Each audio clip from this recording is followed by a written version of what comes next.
Bien-aimé dans le Seigneur, bonjour.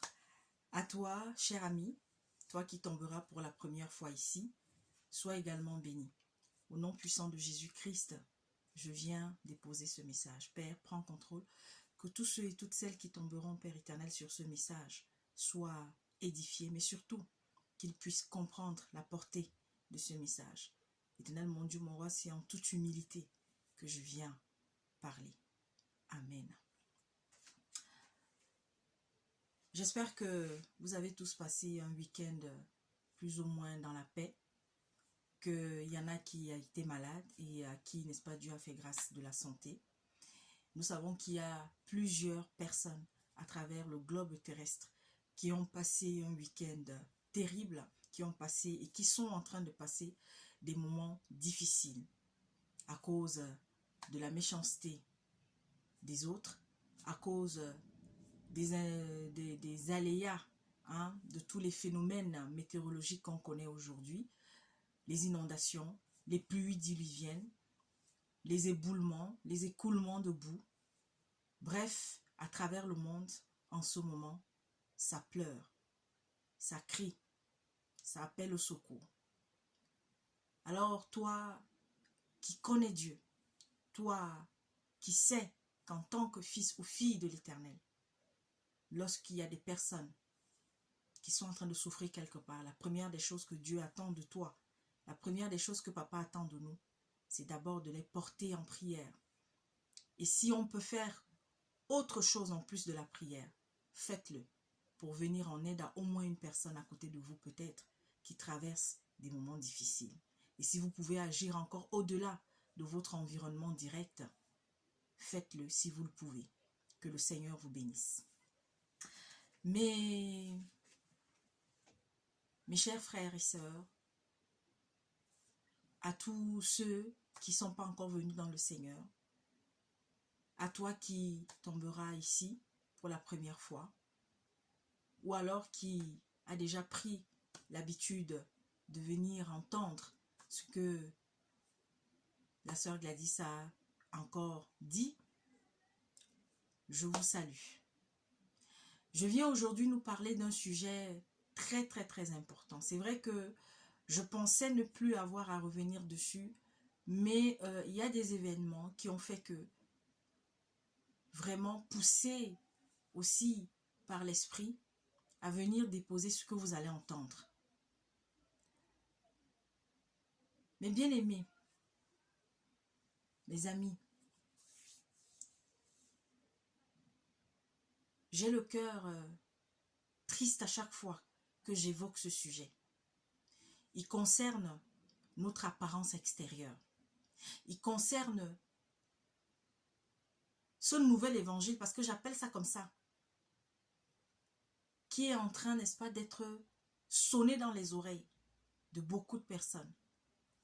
Pas à tort, c'est pas mauvais. Mais malheureusement, l'ennemi s'est immiscé là-dedans et est en train de perdre beaucoup des nôtres, mais aussi attrister le cœur de ceux qui sont venus nouvellement à Christ ou qui veulent venir. Et quand ils entendent un certain nombre de choses, se posent la question de savoir si celui ou celle qui donne le message sur ce sujet-là concernant le dépouillement est véritablement un enfant, une servante, une chrétienne, un chrétien. Je ne sais pas, je ne dirai plus, peut-être c'est la dernière fois que j'aborderai ce sujet, parce que le Seigneur, vous savez, vous pouvez le dire, mais lui, c'est lui qui décide toujours. C'est lui qui décidera si, pour moi, c'est la dernière fois que je reviendrai dessus. En ce moment, il y a un pays qui s'appelle l'Iran, IRAN. Je vous invite à, pour ceux qui ont, n'est-ce pas, la connexion Internet, à aller chercher. Parce qu'il est important de s'informer. Beaucoup de chrétiens ne s'informent pas. Beaucoup de non-chrétiens aussi ne s'informent pas. On va aller écouter ce qui nous plaît, ce qui nous intéresse seulement. Mais nous devons avoir l'oreille tendue, plus que jamais. Et ça, c'est un conseil que je nous donne. Je nous ai toujours donné cela. Il est important de s'informer. Il est important d'écouter l'actualité au moins même une fois par jour, si on peut, si on a la possibilité de le faire. Parce qu'il y a des personnes malheureusement qui sont coupées de tout et qui ne peuvent pas et qui ne savent pas ce qui se passe à travers le monde. Il y a une jeune dame qui a été assassinée par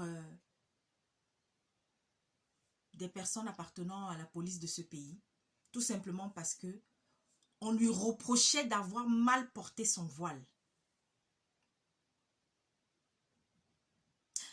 Il y a un autre pays qu'on appelle le Pakistan. Et bien entendu, il y en a d'autres.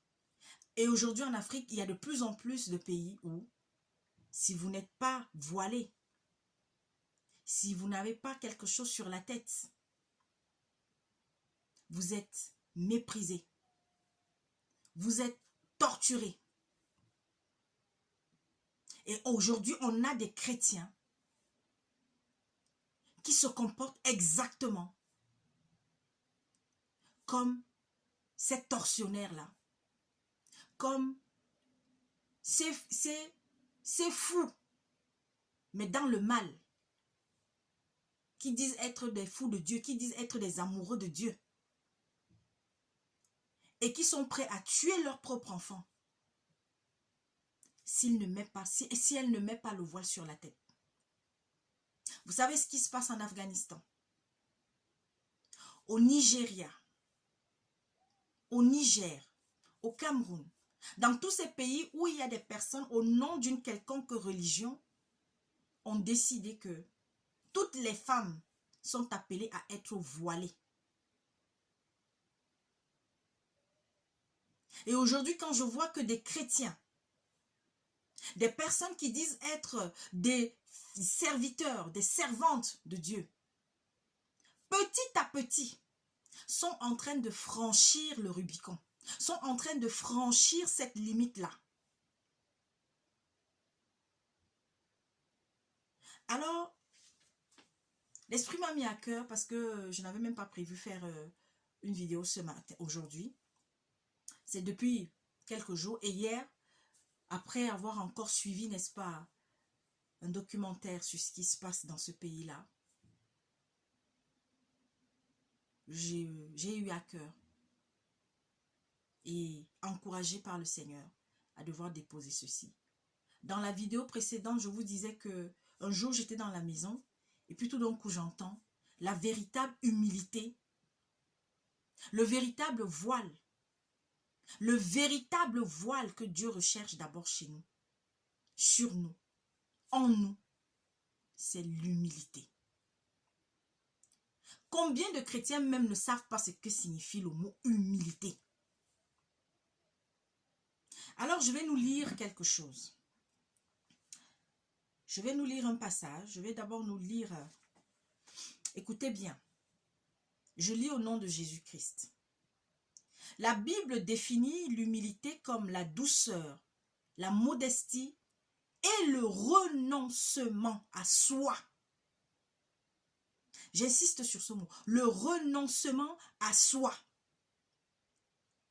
Le terme grec traduit par humilité dans Colossiens, chapitre 3 au verset 12 et ailleurs, signifie littéralement esprit modeste. On voit donc que l'humilité est une attitude du cœur, pas une simple apparence extérieure. Une apparence d'humilité peut cacher un cœur orgueilleux et arrogant. Jésus a dit que ceux qui reconnaissent leur pauvreté spirituelle hériteront le royaume des cieux. Matthieu 5, le verset 3. La pauvreté spirituelle, c'est reconnaître son indignité spirituelle absolue. L'humilité est un prérequis pour la vie chrétienne. Mes bien-aimés dans le Seigneur, je vois des sœurs. C'est pas mauvais d'encourager les femmes à chaque jour être dans un processus de dépouillement. Mais n'oublions pas une chose. Et ça, je vais toujours le crier, le marteler, jusqu'à ce que le souffle de vie me soit retiré. Ce que Jésus-Christ n'a pas fait, ce que Jésus-Christ n'a pas enseigné, Ce sur quoi les aînés dans la foi. Et quand je parle des aînés dans la foi, je veux parler des Paul, des Pierre, Luc, Marc, Matthieu et bien d'autres. Jean, Jacques, Abraham, Moïse. Oui, il y a des choses qui se faisaient en leur temps. Attention, parce que quand je dis ça, je ne dis pas que attention, parce qu'il y a des choses qui se faisaient au temps de Moïse, au temps d'Abraham, pour lesquelles nous ne sommes plus soumis. Mais il y a des préceptes de vie établis par Dieu que eux ont eu à observer, ont eu à enseigner et que nous devons continuer de respecter. Attention. Et que le Christ, Jésus-Christ, est venu nous encourager à respecter. Aujourd'hui, il y a le culte de la personnalité. Il y a des personnes, parce que non, elle estime qu'elle est la mieux dépouillée. Alors, il faut qu'à chaque fois, on se fasse une photo pour venir se mettre là et se filmer, partager, montrer comment on a le foulard sur la tête, comment on est habillé, comment. Je vous dis encore, faisons très attention. Nous connaissons les choses citées, présentées comme péchés qui ont été donnés par le Christ et nos aînés dans la foi. Ce matin, je suis tombée sur un enseignement, waouh, merci. Que le Seigneur bénisse ce frère qu'on appelle le Roger Bouleli, en passant. Il a fait un enseignement sur la différence ou alors la signification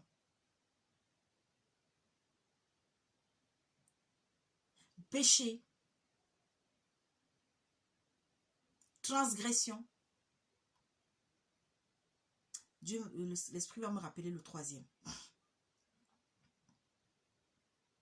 Quand est-ce qu'une chose est péché? Quand est-ce qu'une chose est une transgression?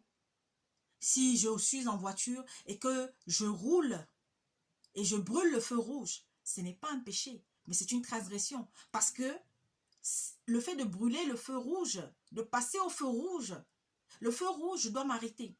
Cela a été établi, n'est-ce pas, par la loi du pays dans lequel je suis. Alors je transgresse cela. Est-ce que parce que j'ai transgressé au feu rouge que ça veut dire que j'irai en enfer? Non. Mais par contre, Dieu ne nous encourage pas à faire cela.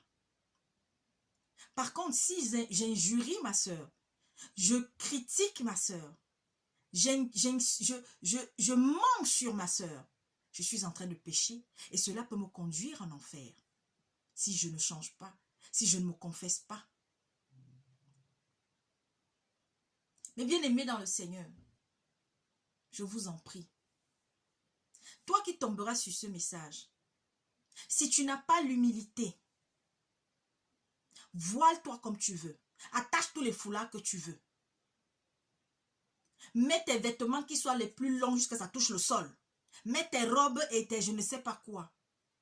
Mais si ton cœur n'a pas l'amour, si ton cœur n'a pas l'humilité, si ton corps entier n'est pas revêtu d'humilité, si tu n'as pas de compassion, de respect, tout cela est zéro aux yeux de l'Éternel. Et nous avons les temps bien précis où le Seigneur nous a fait comprendre à quel moment on doit avoir la tête couverte. Paul nous a enseigné là-dessus. Lorsque tu vas prier, lorsque tu vas venir donner une prophétie, c'est clair, c'est en noir et blanc. Et lorsque tu partages, peut-être tu es avec des frères et des sœurs et que vous êtes en prière, couvre-toi la tête. Couvre-toi la tête. Et si tu as des cheveux courts, que tu as coupé tes cheveux, encore plus, couvre-toi la tête. Il ne nous a pas encouragé d'ailleurs à tout le temps à couper nos cheveux, mais est-ce qu'on a dit que couper les cheveux c'est un péché? Est-ce que c'est écrit que couper les cheveux? Parce qu'aujourd'hui, ou alors, parce que non, on vient, on donne sa vie à Jésus-Christ. On doit se raser parce que les cheveux... Mais j'ai vu des personnes avec leurs propres cheveux parce qu'elles avaient les nattes sur la tête. On les a rasés. Il y a un frère qui a partagé, mon frère William, qui a partagé des images là dernièrement d'une dame ou soit, je ne sais pas, soit elle était une voleuse, je ne sais même pas trop quoi. Alors, elle a donné sa vie au Seigneur, elle a changé et on montre comment on est en train de la raser. On la rase avec je ne sais pas où c'est la lame ou je ne sais même pas trop quoi. Et ensuite, on la voit habillée, elle a la Bible en main. Et quand vous voyez même sa photo, cette femme n'est même pas heureuse. Il n'y a pas la joie sur son visage que oui, elle a donné sa vie au Seigneur. Et il y a des assemblées comme ça, où de plus en plus, alors si vous venez, vous n'êtes pas habillé de la tête aux pieds, vous n'avez pas le voile, vous n'avez pas la longue robe, vous n'avez pas la longue jupe, vous n'avez pas, voilà, si vous avez mis votre petit baume à lèvres, ah non, non, non, non, non, là, non, non, non, non, non, non. Alors mes bien-aimés, il y a la sonnerie qui retentit, je suis sûre que ça va se faire entendre, je vais m'arrêter là. Je viens juste nous rappeler une chose. Il y a des pays où on assassine des femmes parce qu'elles n'ont pas porté le voile, parce qu'elles n'ont pas couvert leurs cheveux. Dieu nous a donné nos cheveux, c'est pour notre propre gloire. Pour vous qui avez mal compris ce verset-là, ce passage de la Bible, priez que le Seigneur vous conduise vers un serviteur sérieux, qui connaît un peu l'enseignement, qui a reçu le don de l'enseignement, qu'il vous explique la gloire de la femme. Ce sont ces cheveux-là d'abord. Et alors quand on vient devant le Seigneur, lorsqu'on va prier, pourquoi on doit se voiler? Pour justement montrer notre humilité, montrer que Dieu est au-dessus de notre beauté physique, que Dieu est au-dessus, n'est-ce pas, de notre apparence physique et que nous sommes en toute révérence devant lui. Voilà pourquoi lorsque nous sommes en prière, le Seigneur n'a pas dit, et quand vous allez aller vous balader, lorsque vous allez marcher, lorsque vous irez où, vous devez avoir tout le temps le voile. Malheureusement, nous voyons comment Satan s'est immiscé là-dedans. Satan s'est immiscé aujourd'hui dans le message sur le dépouillement. Et il est en train d'amener même les chrétiens aujourd'hui à s'opposer. Donc que le Seigneur vous bénisse. Vraiment, relisez bien, relisez encore les passages sur le dépouillement. Et sachez une chose, ce n'est pas notre apparence physique que Dieu regarde, mais ce sera toujours notre cœur, parce que nous sommes son temple. Et le temple de Dieu, c'est d'abord en nous. Ensuite, nous devons chaque jour davantage, n'est-ce pas, nous habiller comme il faut. Nous devons fuir, n'est-ce pas, tout ce qui est arrogant à l'extérieur, tout ce qui est, comment dire, tout ce qui est extravagant. Éviter de peut-être nous revêtir de choses trop chères. Car ce qui est important, c'est d'abord notre cœur. Soyons transformés de l'intérieur. Et je le dis encore, le Saint-Esprit se chargera de vous amener chaque jour davantage à vous dépouiller extérieurement. Que le Seigneur vous bénisse. On se dit à très bientôt. Amen. Et c'est un message aussi pour les hommes. Ce n'est pas seulement que pour les sœurs. Ce n'est pas seulement que pour les femmes. Amen.